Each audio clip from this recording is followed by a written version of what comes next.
Hello friends आज हमारे पास देखिए यहाँ पे एक एक्जिम चार्जर यहाँ पे आया हुआ है। तो फ्रेंड्स इसमें गजब का फॉल्ट है जिसको हो सकता है आप रिपेयर ना कर पाएँ। तो फ्रेंड्स इस वीडियो को पूरा ज़रूर देखिएगा, इस वीडियो में आपको काफ़ी कुछ सीखने को मिलेगा। तो फ्रेंड्स इस सेट में फॉल्ट क्या है, इस सेट में दोस्तों 30% वाली जो एलईडी है ब्लिंक कर रही है। फ्रेंड्स इसका रिले भी सही है और जितने भी वोल्टेज होते हैं सभी ओके बता रहे हैं, लेकिन फिर भी इसमें 30% एलईडी जो है ब्लिंक कर रही है। तो फ्रेंड्स इसमें क्या प्रॉब्लम होती है ऐसे कंडीशन में। तो फ्रेंड्स चलिए हम आज इसी सेट को रिपेयर करेंगे और हम आपको बताएंगे कि इसको कैसे स्टेप बाय स्टेप रिपेयर करना है आपको, और ये जो प्रॉब्लम है कहाँ से क्रिएट हो रही है पूरे अच्छे से आपको बताया जाएगा। तो फ्रेंड्स वीडियो को पूरा ज़रूर देखिएगा, बिल्कुल भी स्किप ना करें वीडियो को। तो चलिए वीडियो में चलते हैं। फ्रेंड्स सबसे पहले हम इसको बैटरी से कनेक्ट कर लेते हैं। तो फ्रेंड्स इसे हमने बैटरी से कनेक्ट कर दिया इस समय। अब हम बिजली को भी ऑन कर लेंगे, लाइट से हम इसको कनेक्ट कर देंगे। तो इसको हमने बिजली में भी लगा दिया है। अब दोस्तों कुछ देर बाद हम थोड़ा वेट करेंगे यहाँ पे।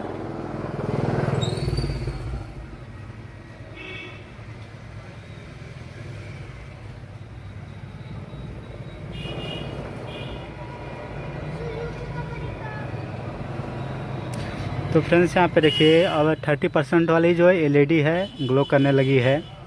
जो 30% वाली एलईडी है बार बार ब्लिंक कर रही है। तो यही सेट में प्रॉब्लम है। हमने रिले को भी चेक किया, यहाँ पे सभी कुछ यहाँ पे सही दिखा रहा है, लेकिन फिर भी ये प्रॉब्लम आ रही है। तो ये प्रॉब्लम कहाँ से क्रिएट हो रही है चलिए आपको दिखाते हैं हम। तो सबसे पहले हम आपको सभी बेसिक वोल्टेज को मेज़र करके दिखा देते हैं कि सभी वोल्टेज इस समय ओके हैं कि नहीं। फ्रेंड्स अभी हमने सेट को बैटरी से कनेक्ट किया है। अब सभी वोल्टेज को हम बारी बारी आपको मेज़र करके दिखाते हैं। तो फ्रेंड्स यहाँ सबसे पहला जो वोल्टेज है ड्राइवर आईसी के लिए 5.5, यहाँ पे 12.5 वोल्ट यहाँ पे बन रहे हैं देखिए। इसके बाद दोस्तों यहाँ पे 10 वोल्ट भी ओके हैं, यहाँ पे 9.6 वोल्ट यहाँ पे बन रहे हैं, ये भी हमारा सही है। इसके बाद दोस्तों हम ड्राइवर आईसी पे सप्लाई चेक करते हैं। यहाँ पे दोस्तों ड्राइवर आईसी है उसके 13 नंबर और 15 नंबर पे 12.5 वोल्ट यहाँ भी आ रहे हैं। तो फ्रेंड्स सारी सप्लाइयाँ हमारी ओके हैं यहाँ पे। अब हम आपको माइक्रो कंट्रोलर की सप्लाई भी दिखा देते हैं।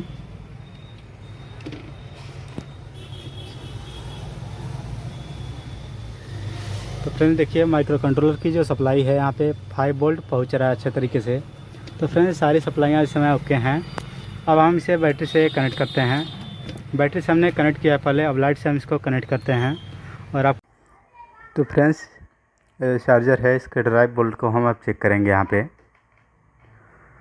तो फ्रेंड्स इसका जो ड्राइव बोल्ट आउट होता है वो 11 नंबर और 14 नंबर से आउट होता है। तो यहाँ पे देखिए 14 नंबर पे दोस्तों 3.3 वोल्ट बन रहा है जो ड्राइव बोल्ट होता है।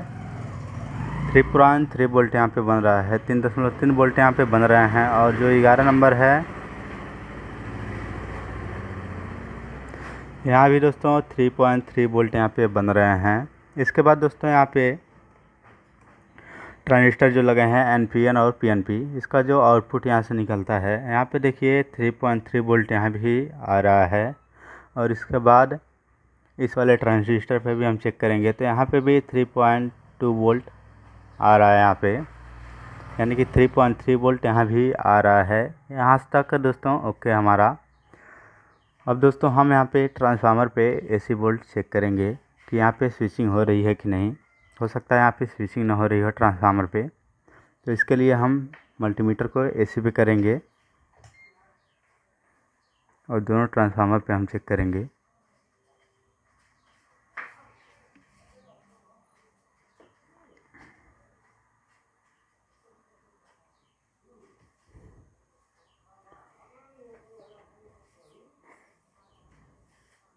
तो फ्रेंड्स यहाँ ट्रांसफार्मर पे भी वोल्टेज बन रहे हैं यहाँ पे, इस वाले पे भी हम चेक कर लेंगे।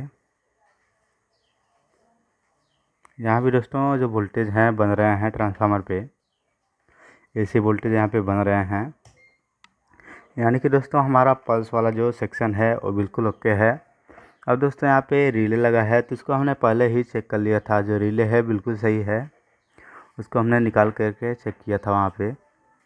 तो फ्रेंड्स एक समस्या इसमें आ सकती है, यहाँ पे एक पीएफ लगा हुआ है, उससे दोस्तों ये जो प्रॉब्लम है क्रिएट हो सकती है। यहाँ पे दिखाते हैं आपको हम। तो फ्रेंड्स यहाँ पे देखिए एक एसी लाइन में यहाँ पे एक लगा हुआ है पीएफ 3.3 के का। तो फ्रेंड्स अगर ये ख़राब होगा तब भी 30% वाली ब्लिंक वाली प्रॉब्लम है वो आएगी। तो फ्रेंड्स यहाँ पे देखिए ये जो पीएफ है इसको हम चेक करेंगे और उसके बाद अभी आपको दिखाया जाएगा कि कैसे कंफर्म करें कि ये पीएफ ही ख़राब है या फिर कुछ और ख़राब है। तो इसके लिए एक ट्रिक है, उसको मैं अभी आपको बता रहा हूँ। तो दोस्तों वीडियो ध्यान से देखिएगा, यहाँ पे बिल्कुल भी मिस मत कीजिएगा, वरना आप बहुत बड़ी जानकारी को मिस कर देंगे और ये फॉल्ट आपसे रिपेयर नहीं हो पाएगा अगर आप ध्यान नहीं यहाँ पे देंगे। तो फ्रेंड्स पीएफ को कंफर्म करने के लिए एक हमारे पास तरीका है। तो हम करेंगे क्या कि एक 100 वाट का बल्ब लेंगे और दोस्तों पीएफ के दोनों पॉइंटों पे लगा देंगे। अगर दोस्तों इससे हमारा सेट ऑन हो जाता है तो इसका मतलब ये हुआ कि ये जो पीएफ है ख़राब है। तो फ्रेंड्स यहाँ पे 100 वाट का बल्ब ही लगाना है और कुछ आपको यहाँ पे नहीं लगाना है। तो इसको हम आपको चेक करके भी दिखाएंगे। तो फ्रेंड्स वहाँ सीरीज में अभी देखिए जो हमारा बल्ब है कितना ग्लो कर रहा है, यहाँ पे ध्यान दीजिए दोस्तों, बहुत ही कम यहाँ पे लोड है, कैपेसिटर का ही केवल लोड है अभी। अब दोस्तों जैसे ही हम इसको लगाएंगे, यहाँ पे दोस्तों एक तार को लगा दिया। दोस्तों हम अकेले वीडियो बना रहे हैं इसलिए थोड़ी दिक्कत हो रही है, यहाँ पे ध्यान दीजिएगा। अभी थोड़ा इधर कर लेते हैं हम। देखिए दोस्तों डिस्प्ले पे आप ध्यान दीजिएगा, यहाँ पे जैसे ही हम यहाँ पे लगा रहे हैं तो इसकी जो रेड वाली इंडिकेशन है वो आ जा रही है, जो रिले ऑपरेट होनी चाहिए। और दोस्तों वहाँ लोड भी देखिए, लोड भी वहाँ पे दिखा रहा है। तो फ्रेंड्स यानी कि हमारे पीएफ का ही समस्या है। यहाँ पे देखिए जैसे ही हम इसे 100 वाट बल्ब से इसको बाईपास कर रहे हैं पीएफ को, तो यहाँ पे जो रेड वाली एलईडी है ग्लो हो जा रही है। तो दोस्तों 100% यहाँ पे कंफर्म हम कर सकते हैं कि ये जो पीएफ है हमारा ख़राब है। तो हम पीएफ को चेंज करेंगे और सेट को सही करके हम दिखाएंगे आपको। तो पीएफ कहाँ पे लगा हुआ है उसको भी मैं दिखा देता हूँ। तो फ्रेंड्स यहाँ पे देखिए ये जस्ट रिले के बगल में ही ये लाल वाला पीएफ लगा है, जो कैपेसिटर के मिडिल वाले पॉइंट से आती है ट्रांसफार्मर पे। तो फ्रेंड्स वहीं पे पीएफ लगा है, तो इसको चेंज करने से जो हमारी प्रॉब्लम है सॉल्व हो जाएगी।